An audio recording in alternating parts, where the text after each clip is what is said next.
최근 종종 보이는 이 괴담, 2003년 사스, 2009년 신종플루, 2015년 메르스, 그리고 2020년 코로나19까지 대형 전염병이 5년에서 6년 사이로 유행한다는 이른바 전염병 6년 주기설입니다. 그리고 2026년, 코로나가 한창이던 2020년에서 6년이 지난 지금 인도에서 치사율 75%의 치료제도 없는 바이러스가 발견돼 전 세계가 주시하고 있는데요. 듣기만 해도 오싹한 전염병 괴담, 진짜 사실일까요? 지금 인도 현지는 비상입니다. 인도 동부 서벵골주에서 니파 바이러스가 발생해 2명이 확진되고 200명에 가까운 접촉자들이 긴급 격리됐기 때문입니다. लेकिन अभी सब डर के है कि ऐसा अचानक से आ गया ये नया वाला वायरस एक तो वायरस से हम लोग आए फिर ऊपर से दूसरा वायरस आ गया. 그러면서 인도 주변 동남아 국가들에도 비상이 걸렸는데요. 태국과 인도네시아는 인도발 항공편 승객을 대상으로 1:1 체온 스캔을 실시하는 등 검역을 최고 수준으로 강화했고요. 중국도 수십억 명이 이동하는 춘절 연휴를 앞두고 긴장하고 있다고 해요. 이거 상황이 심상치 않다는 건데 니파 바이러스에 감염되면 두통과 발열 증상을 보이고 심한 경우 뇌염과 발작까지 나타난다고 하는데요. 최고 치사율이 75%에 달한다는 게 알려지면서 우려도 커지고 있습니다. 사실 이제 임상적으로 치명률이 75%다라고 하면 감염된 사람들의 대부분이 사망할 수 있다라는 상황이거든요. 치사율 측면에 있어서는 코로나19가 비교도 안 될 정도 높기는 없죠. 니파 바이러스가 어디서 갑자기 튀어나온 건 아니고요. 1998년 말레이시아 니파 마을에서 처음 발견돼 니파라는 이름이 붙여졌듯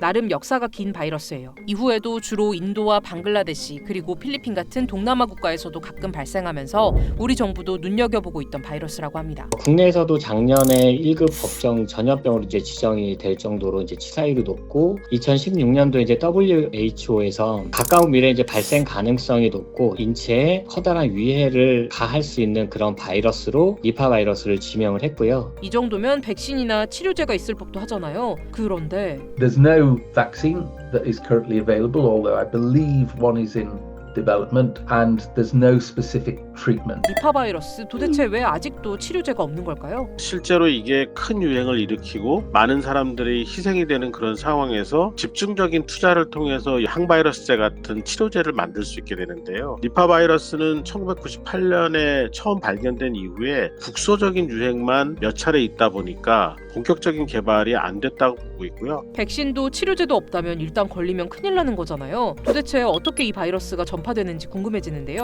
범인은 바로 과일박쥐라고 합니다. 니파 바이러스는 인수 공통 감염병이라서요. 과일박쥐와 직접 혹은 배설물에 접촉한 동물이나 가축을 통해 인간도 옮는다고 해요. 사람 간 전파는 아주 밀접 접촉하는 정도? 현재 집단발병 같은 경우에는 박쥐랑 접촉했었던 돼지들이 감염되면서 돼지를 키우던 농장에서 근무했던 사람들의 감염들이 좀 많기는 많았고요. 사실 박쥐는 사스부터 에볼라, 메르스까지 여러 전염병의 숙주로 유명하잖아요. 또 박쥐야 할 수 있지만 다 이유가 있다고 해요. 박쥐를 비롯한 포유류는 바이러스가 체내에 들어오면 인터페론이라는 면역물질이 분비되는데요. 인간을 포함한 대부분의 포유류가 위기 상황일 때 일시적으로 분비되는 것과 달리 박쥐는 이 인터페론이 항상 활성화되어 있어서요. 수많은 바이러스에 감염돼 있어도 정작 박쥐는 증상이 없고 날아다니면서 바이러스를 널리 퍼뜨릴 수 있어서 바이러스 입장에서는 박쥐가 최적의 숙주인 셈입니다.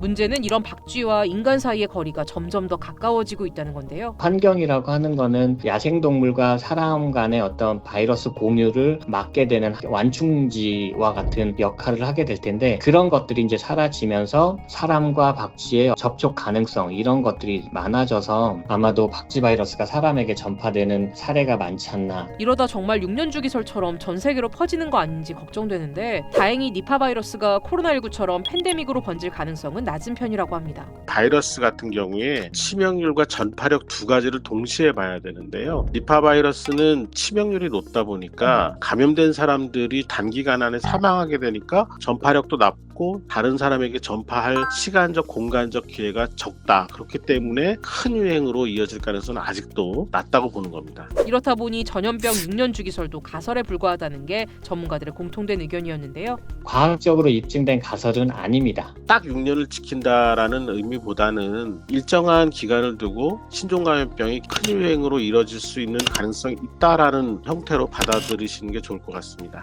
하지만 만약의 경우를 대비해 니파 바이러스가 발생한 국가를 방문할 때는 박쥐나 아픈 돼지 등 동물과의 접촉을 최소화하고 오염된 음료나 바닥에 떨어진 과일은 섭취하지 말아야 하고요. 아픈 환자와 직접 접촉하는 일도 최대한 피해야 한다고 합니다. 크랩이 오늘 준비한 이야기는 여기까지고요. 더 궁금한 이야기가 있다면 댓글로 남겨주세요. 크랩이 열심히 취재해오겠습니다.